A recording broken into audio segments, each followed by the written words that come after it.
آپ یہ سوچنے میں تو حق بجانب ہو سکتے ہیں کہ چومکھی ابھی اپنے کلائمیکس پر نہیں پہنچی، لیکن اگر آپ یہ سوچ رہے ہیں کہ چومکھی کا کلائمیکس ابھی بہت دور ہے تو پھر آپ تھوڑی سی زیادتی کر رہے ہیں۔ ابھی کلائمیکس نہ آیا صحیح، لیکن اب ہم چومکھی کے کلائمیکس کے قریب ضرور پہنچ گئے ہیں، کیونکہ چومکھی لڑنا کسی کے لیے بھی آسان نہیں ہوتا، چاہے اس کے پاس جتنی بھی طاقت کیوں نہ ہو۔ اگر ایک طرف مداری ہو اور دوسری طرف اناڑی ہو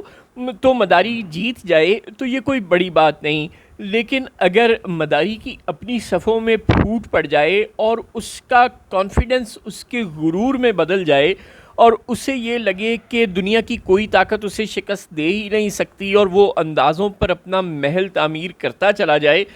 تو کیا اس کے تمام اندازے درست ہی رہیں گے اور وہ کبھی دھڑام سے نہیں گرے گی اس کے خوابوں کا محل؟ ایسا نہیں ہوتا۔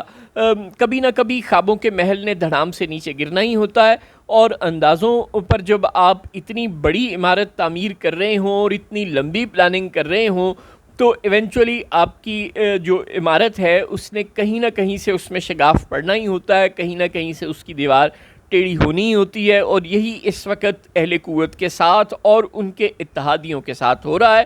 یہ ٹھیک ہے کہ بیرسٹر گوہر اور پی ٹی آئی کے جو باہر موجود لیڈران ہیں وہ ظاہر ہے عمران خان کے ساتھ انہوں نے کوئی 20-25 سال سیاست بھی نہیں کی، سوائے اسد کیسر کے اور کچھ لوگوں کے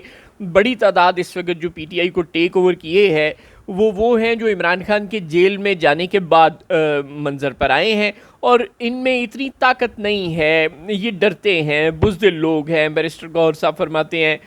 کہ ہم جشن آزادی پر جشن آزادی بھی منائیں گے اور احتجاج بھی کریں گے، عمران خان کے لیے آواز بھی اٹھائیں گے۔ یعنی وہ جو اپوزیشن حکومت نے اور اسٹیبلشمنٹ نے بیانیہ بنایا ہے کہ جو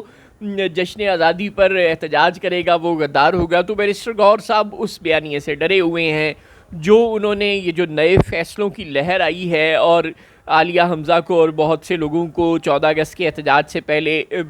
سزائیں سنائی گئیں، یعنی کہ اب وہ بھی انڈر گراؤنڈ ہو جائیں گے جنہوں نے 5 اگست کو احتجاج کیا تھا، اب تب کے بعد سے اب تک بہت سے لوگوں کو سزائیں سنائی دے جا چکی ہیں، لہٰذا بہت سے لوگ انڈر گراؤنڈ ہوں گے۔ پھر یہ بھی ہو گیا کہ جو لوگ پہلے احتجاج کرنے کسی نہ کسی شکل میں نکل رہے تھے یا پلان کر رہے تھے ان کو راولپنڈی میں گرفتار کیا گیا، لاہور میں، تو وہ قبل از وقت گرفتاریاں بھی ایک مرتبہ پھر جیسے 5 اگست سے پہلے شروع ہوئی تھیں اب بھی شروع ہیں، لہٰذا بہت سے لوگوں کا باہر نکلنا بالکل مشکل ہے۔ اور پی ٹی آئی میں احتجاج کرنے والوں میں بڑی تعداد میں ایسے لوگ ہیں لیڈران میں، عوام تو ظاہر ایسے نہیں ہیں لیکن لیڈران میں بہت سے لوگ بزدل ہیں، مصلحت پسند ہیں، وکیل ہیں، وہ کوئی فیصلہ کرنے سے پہلے 1000 بار سوچتے ہیں کہ کہیں ہمیں گرفتار تو نہیں ہو جائیں گے، کوئی ان بیلیبل اوفینس تو نہیں ہو جائے گا۔ تو اس طرح کی باتیں جو لوگ سوچ رہے ہوں ظاہر ہے وہ دلیری سے فیصلے نہیں کر سکتے، وہ عمران خان کی طرح تو نہیں سوچ سکتے۔ چنانچہ اگر پی ٹی آئی سے خطرہ نہیں بھی ہے حکومت کو تو اب اس کی اپنی صفوں میں اتنے مسائل ہو گئے ہیں کہ اس کے لیے خطرات بڑھتے چلے جا رہے ہیں۔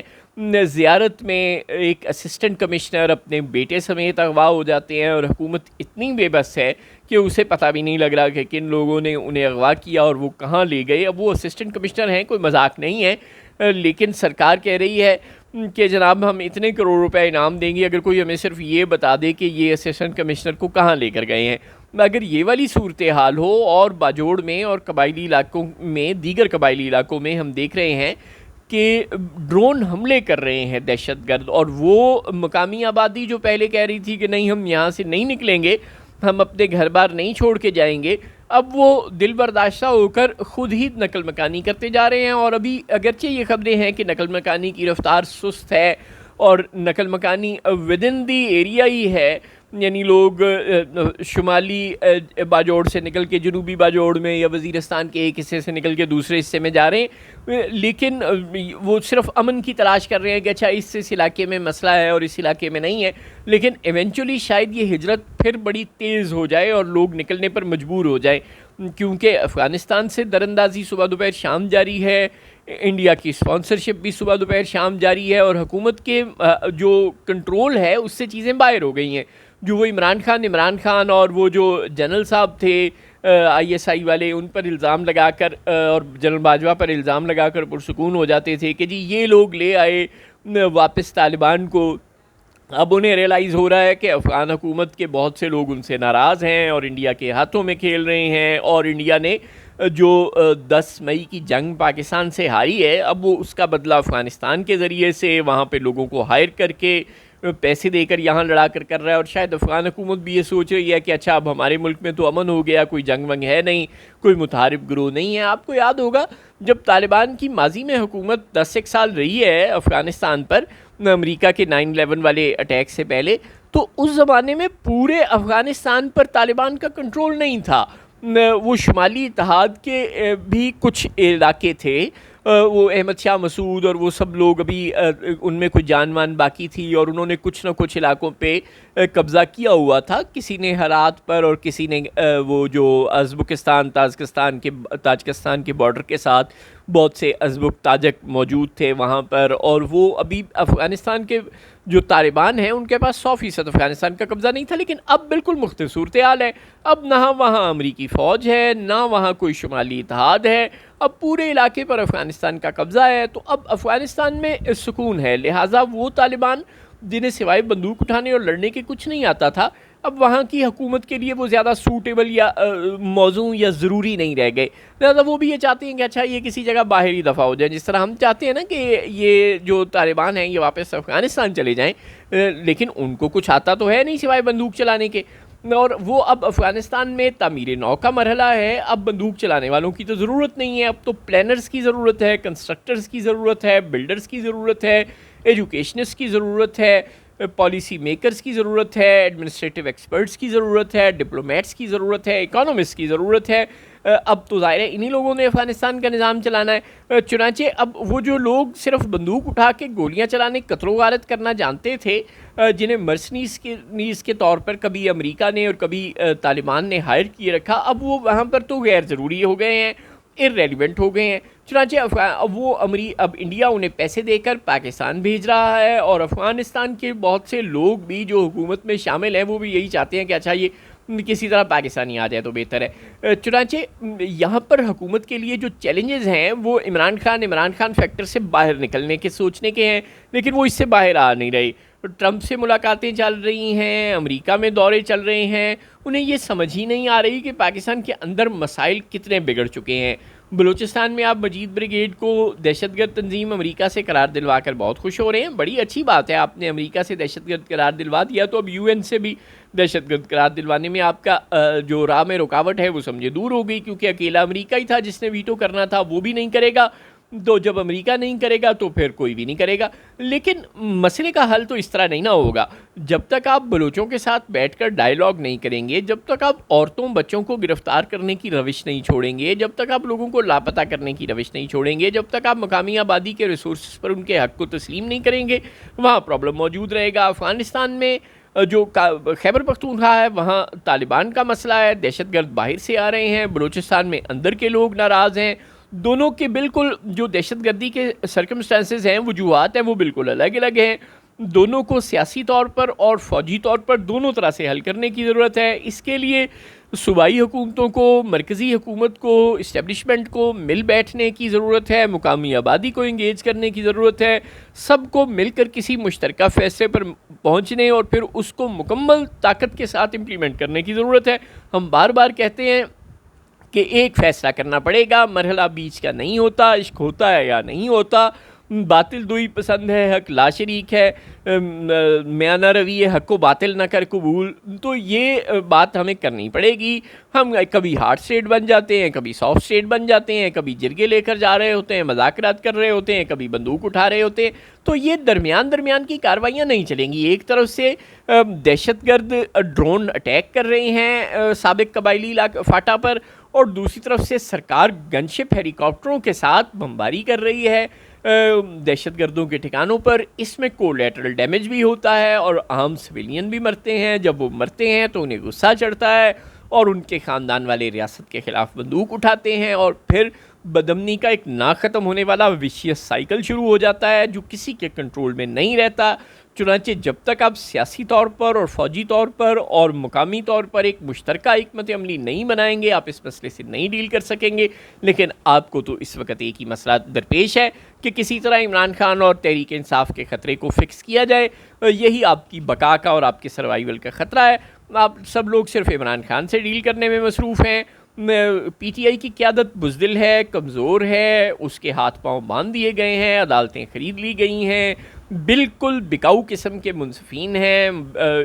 26ویں آئینی ترمیم کے بعد عدالتیں غلام بن چکی ہیں. 27ویں آئینی ترمیم عدالتوں کے دروازے پر دستک دے رہی ہے. عدالتوں اور ججوں کی کوئی اوقات پہ ساتھ نہیں رہ گئی, وہ انصاف دے نہیں سکتے, اور پی ٹی آئی والوں میں خود بھی جان نہیں رہ گئی. وہ 9 مئی, 26 نومبر اور پھر اب 5 اگست اور 14 اگست وہ ان احتجاجوں میں مار کھا کھا کے اور الیکشن 2024 میں اپنے بہت سے بندوں کو فارم 47 کی وجہ سے مسائل کا شکار ہو کر, اب 9 مئی کے فیصلوں کا شکار ہو کر پی ٹی آئی تو بالکل ختم ہو گئی. حکومت اب آپس میں خواجہ آصف فیکٹر کی وجہ سے, کبھی پیپلز پارٹی آصف زرداری اور نئے صدارتی امیدواروں کے درمیان چپکلش کے نتیجے میں یہ سپلٹ ہو رہی ہے, وکیلوں سے لڑائیوں کے نتیجے میں یہ سپلٹ ہو رہی ہے, دہشت گردی کی وجہ سے حکومت ٹوٹ پھوٹ کا, فیصلوں کی نہ ہونے کا, بروقت فیصلوں کے نہ ہونے کا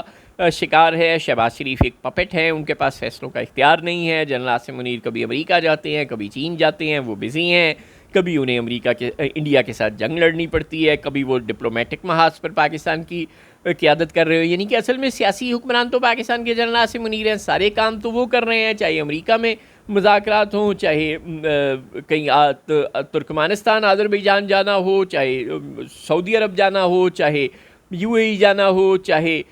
بزنس میں کمیونٹی سے پاکستان میں مذاکرات کر رہے ہوں. یہ سارے کام جو سول حکومت کے کرنے والے تھے, جو وزیر اعظم کے کرنے والے تھے, وہ سارے تو جنرل عاصم منیر کر رہے ہیں. اور پھر اگر انڈیا حملہ کر دے تو ظاہر جنگ میں بھی جنرل عاصم منیر نے لڑنی ہے. شہباز شریف یہ بھی نہیں کرتے کہ چلو وہ جنگی ان کی جگہ جا کے لڑ لیا کریں, بندوق اٹھا کے سرحد پہ چلے جایا کریں, خود طیارہ اڑا کے لے جایا کریں, انڈیا پہ بمباری کرایا کریں, وہ یہ بھی نہیں کرتے. چنانچہ سارے کام جنرل عاصم منیر کو کرنے پڑ رہے ہیں, جس کے نتیجے میں دہشت گردی کا مسئلہ اور وہاں پہ صوبائی حکومت اور مرکزی حکومت اور مقامی آبادی کو مل بیٹھ کر ایک فیصلے پر پہنچانے کا کام, جو کہ ظاہر ہے ایونچولی جنرل عاصم کو ہی کرنا ہے, وہ تاخیر کا شکار ہو رہا ہے. جس کے نتیجے میں بلوچستان سے لے کے خیبر پختونخوا تک دہشت گردی کا مسئلہ بڑھتا جا رہا ہے. اور پیپلز پارٹی اور بھی ناراض ہے حکومت سے بہت سی باتوں پر, خاص طور پر جو صدر آصف زرداری کے عہدے پر نظر تھی. اور اس کے بعد ملک ریاض فیکٹر بھی اندر آ گیا, جس نے اب مزید پیپلز پارٹی میں خدشات ابھار دیے ہیں کہ اگر یہ ملک ریاض کی اور اسٹیبلشمنٹ کی لڑائی بڑھتی ہے اور اس کے نتیجے میں آصف زرداری کے کیسز کھلتے ہیں, تو پھر تو وہ امیونٹی والی سیٹ یعنی کہ پریزیڈنسی بالکل چھوڑنے پر راضی نہیں ہوں گے. چنانچہ یہ لڑائی آپس میں بڑھ سکتی ہے. ایونچولی ایک نورا کشتی کر کے بلاول بھٹو کو اپوزیشن لیڈر کا عہدہ دیا جا سکتا ہے.